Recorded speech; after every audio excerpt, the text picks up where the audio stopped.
Good morning, everybody. So it is day 2, and we are covering Gale Force 9 and something super exciting, not available yet.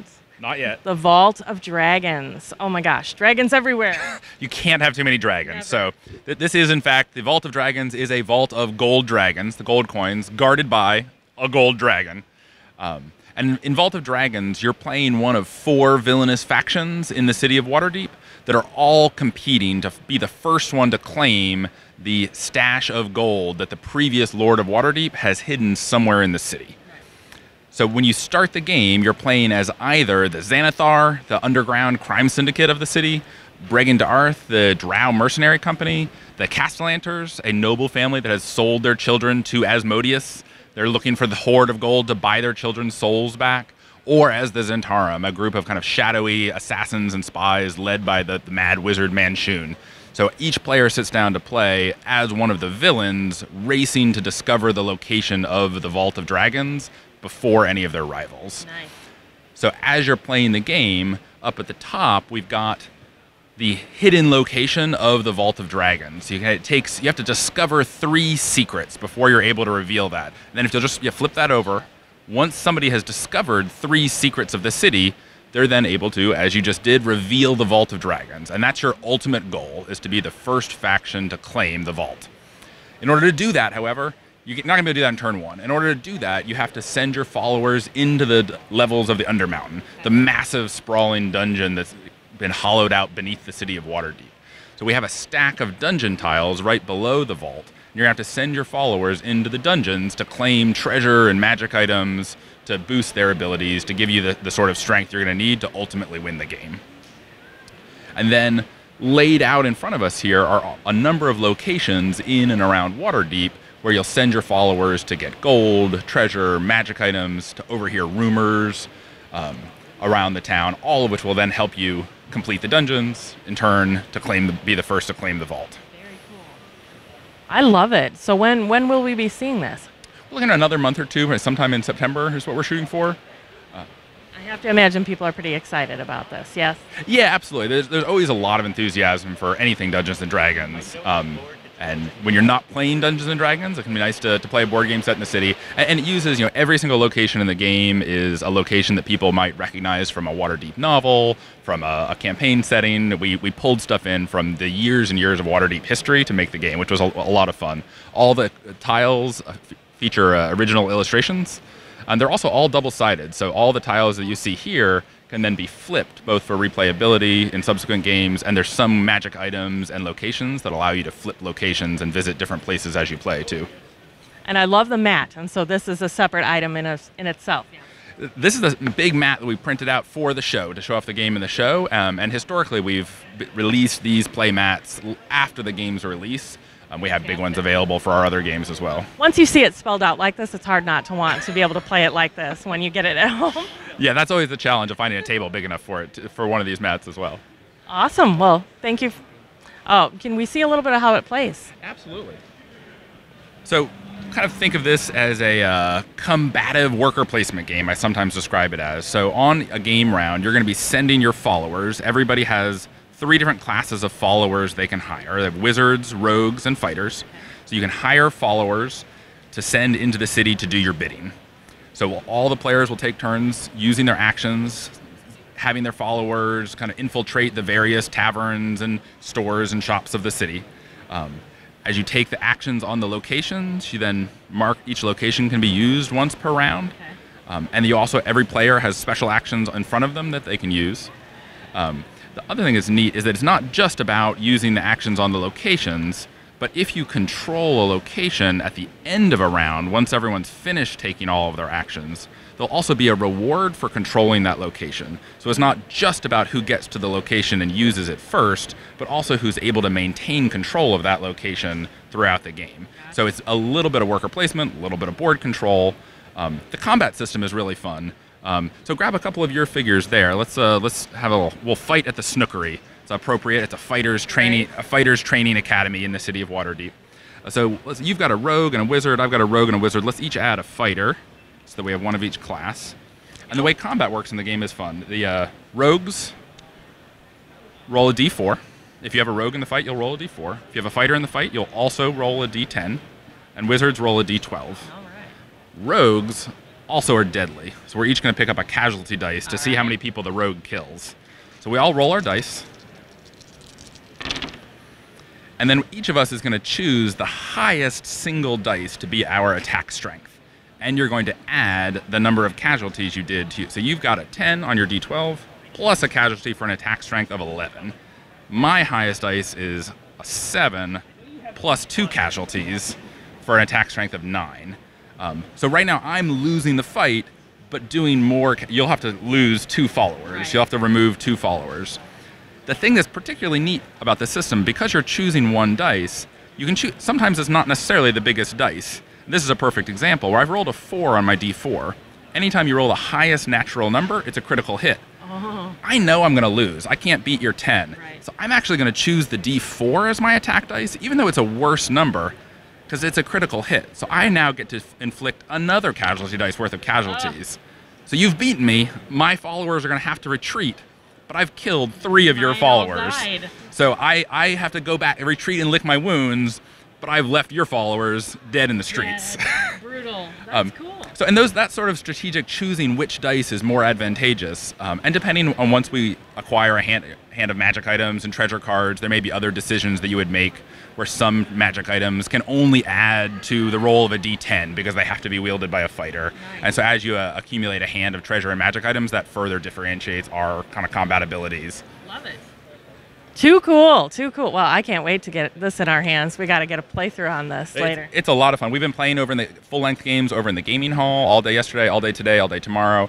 Even for players who have never played the game before, it maybe takes 15, 20 minutes to roll out the rules. Most of the groups have been able to finish a game in an hour and a half, hour and 40 minutes. So it's not it's not a super fast 20-minute game, but it's also a game you can fit in after dinner. Love it. Looking forward to trying this one. What do you think, guys? All right, we're going to move on and have a look at what other goodies they have in store for us. All right, now it's time for everybody's favorite segment, Show and Tell with Jean Paul. What goodies do you have for us here? This is beautiful. That is very beautiful. We're, as always these years, Gen Con's a great opportunity to come and show off as much of what we've got planned as possible. A good chunk of this year's is all D&D stuff. D&D's been growing to the point where nobody knows quite how big it's going to get. We've been continually trying to satisfy that and add more stuff. You've obviously talked to Aaron already about Vault of Dragons, and so that's very exciting. And the first time we've linked product to a module as opposed to make it standalone. So it'll be interesting to see how people like playing the bad guys while they're playing the good guys in the module. Spell cards have obviously become a mainstay of the hobby now, so we've added magic item cards and monster cards. The magic item cards literally just arrived. We got a few come in. 297 cards, same format as the spell decks, but it's every magic item in the DM's guide with exactly the same format, picture of the art, reference on the other side, to save DMs, plus the assumption that a lot of older gamers like me everybody knows what they're doing, and you go, no, people don't know what a Freety bottle or Dragon Slayer looks like, so being able to actually put it in front of the players and say, you find this weapon. Yeah. And then when they attune or work out what it is, the rules are on the back will be a useful asset. The monster cards are following behind about 3 weeks. Those are set as 0 to 5 challenge rating and 6 to 16. And the monster cards come in 2 sizes, so you actually get a double-sized, double-wide card, because a lot of the monsters, the amount of information on them, and a bigger monster with a bigger card.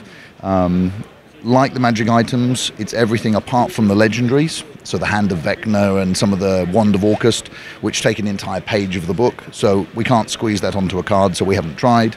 That's why the monster ones stop at challenge rating 16, so the Tarrasque, we did a sample card of the Tarrasque, and it needs to be 8 inches square, so that's a little inconvenient to put in a pack. So magic item cards, monster cards, these are actually on their way now, so these will be in market September, monster cards end of September, early October. Miniatures, the new module that's coming in September, well, it's 2 modules this year. So Wizards have done something new.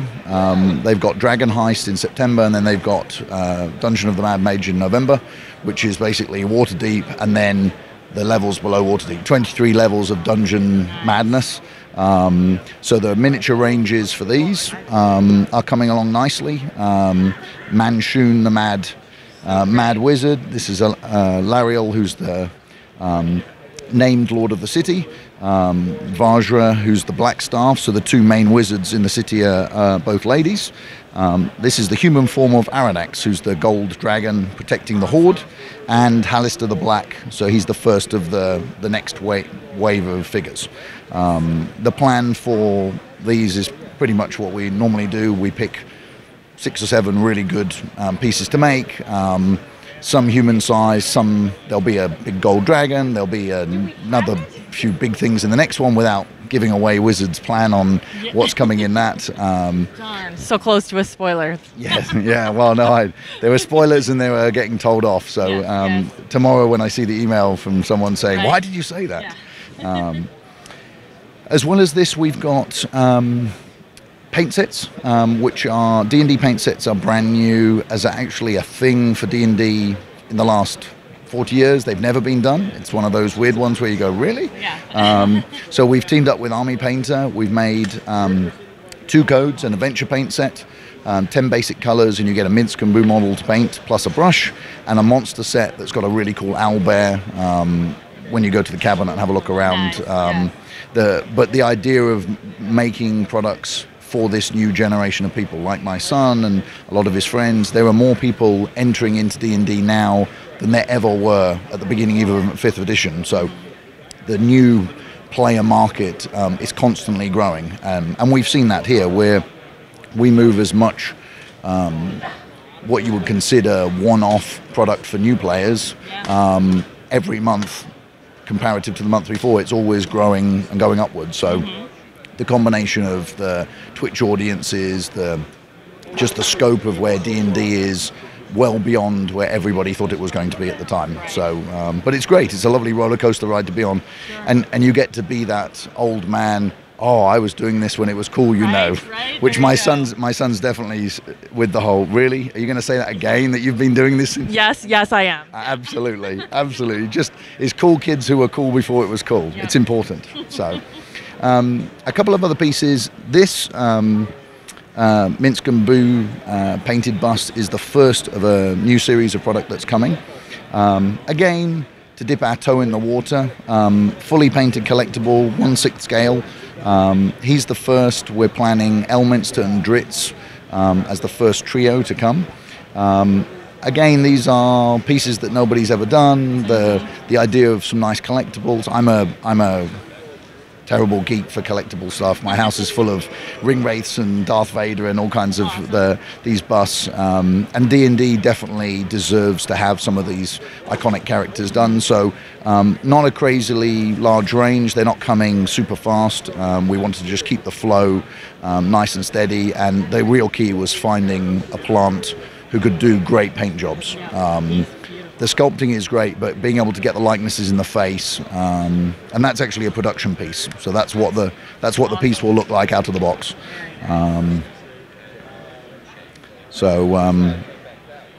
Now an ETA on this at the moment. We're hoping the first one, which Minsk and Boo, will be out before Christmas, and then probably every 3 or 4 months. So definitely, it's not meant to make people rush out and say, I have to have my whole shelf in one go. I alternate mine. Every now and again I have to go, oh, that's been on my desk for too long. Let's put that away and find another one. Absolutely. So. Too cool. I think everybody's Christmas list just got a little bigger. Well, other things here, we are showing off the next 2 Star Trek Ascendancy races.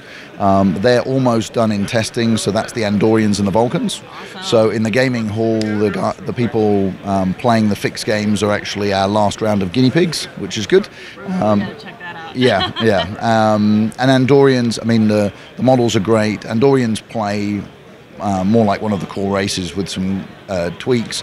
The Vulcans fall much more in the camp of the Ferengi, where they're very different. You can't have a game about cultural ascendancy and then treat the Vulcans the same. They're already more superior. Right. So Vulcans actually win the game very differently. They have missions that they draw, and which might be colonizing 10 planets. So you don't know how the Vulcans are going to win. You have to assume that they're obviously more aloof and arrogant and doing their thing. So people are gaming with that at the moment. We've also got the next couple of Doctor Who expansions with Doctors 5 and 10, and I'm going to get this wrong, either 3 and 8 or 6 and 7 or 5 and 9, but one of those pairs. Some numbers. Are the next two coming, and then the following two will come. The Firefly Adventures expansions, Respectable Folk and Wanted Fugitives, so Riven and Simon and Book and Inara. Those are actually done and in transit, so they'll be in market soon. I'm going to forget something. No, I think that's There's a little all. something we're going to take a peek at the bottom of the case. That one has There is a. Oh yes. Well, there's two things. There's two things. The modern tanks is the other thing that you guys have obviously covered recently. And got the ball rolling on that. That's going to hit in October, and we're excited that that's. It's tanks on steroids, because you get tanks and helicopters, which are flying tanks. So the resistance, being able to include them in the game definitely was a thing at the beginning of we must have helicopters too. Right. So that's exciting, and definitely plays differently to World War II tanks, and very much about the tech at the time. Tanks could pop at each other for a while. Not everything was going to go. By the time you get to the 80s, everybody's firepower is so good that survivability is lower, things die quicker, like Team Yankee. And so the modern tanks is much more brutal. There's none of the whole, I'll just peek my nose out and I might take a shot back. It's the, if you peek your nose out, you're going to die. Yeah, your nose is coming off. Your nose is coming off. But that's the beginning of the plan for that. And then our final release for the year will be Aliens, which is 97% done, 95% done. Models are done. 8 wonderful Xeno aliens, multi-pose, so their arms, when you do plastics, whether you want the piece to come out in one go or have more movement, just means multiple parts. We went for the full movement, jumping, leaping, so those models have come out really nice. You're going to get 16 of those in the base game, plus 5. Time's now 9:45. Next call will be There you opening go. in 15 minutes. Excellent, 15 minutes to go. Plus you're going to get 5 Marines, so half of the Marine squad, Ripley, and in the first print run, like we've done with Who and some of the other games, we're converting one of the objective token pieces into a 3D piece, which is Newt, saluting with her helmet on. So she'll be in the main game. We'll then see the other 5 Marines and Burke and Bishop. Just actually saw the Bishop model. He's got a standing one and then one with his guts out where he's just half and on a base. We didn't ask the sculptor to do it, but he was like, I know what you're going to ask for next, so he sent it through. And we're He like, couldn't even help himself. no. So that was very cool. That was a nice surprise. It's like, and they're not real guts. They're tech guts. So it's they'll be painted white. So there's no blood involved. But no, that game. Andrew in New Zealand, who wrote Doctor Who, is finishing that one off at the moment. Lovely coloured 10 by 10 tiles, so in terms of how the boards are laid out, very similar to the Firefly. Multiple tiles for different missions, and missions of complexity of smaller figure counts and quicker versus lots of aliens and you're going to die. No, that's exciting, and definitely one that we put on the we want to do it, but it's going to be a slow burn. And from the beginning of the year, since we announced it, there's definitely more closet Alien fans waiting for an Aliens game than we thought, which is good. It's nice to find, like Firefly, finding a few of those where you set your expectations at one level and people prove you wrong is nice. Right. Yeah, no, that's a good bit. But yeah, we are. As always, there's more to do than we can cope with. So not everything's quite on time, but that is the nature of the beast, and certainly overseas manufacturing is a challenge. But no, it's been a rocking year, and I can't believe it's August. I'm still struggling to get my head around the whole it'll be the end of the year soon. But yeah, it's another great Gen Con, and yesterday, as we were talking earlier, the crowds here are different this year. There's certainly a larger initial audience. There's always this mad rush, and in past years, the video of people trying to knock each other over to buy things in the first half an hour is very entertaining. And people at home who are watching with the whole, does that really happen? You go, yes, it does. This year, the crowd yesterday was much better behaved, but constant throughout the day. The test of when can you leave the till, when John and I can get out from behind the till. We're lucky there's a bathroom nearby. Yes. But it was when the lights flashed yesterday at 6 o'clock, I was like, wow, the whole day's gone, and there've been a steady flow of people here, which is, it'll be interesting to see if that's what we're going to expect for the next 3 days. So. Awesome. Well, always great catching up. So many good toys, so many shinies. Guys, let us know what you think. Questions, comments, I'll connect with JP, and until then, we'll see what else is in store.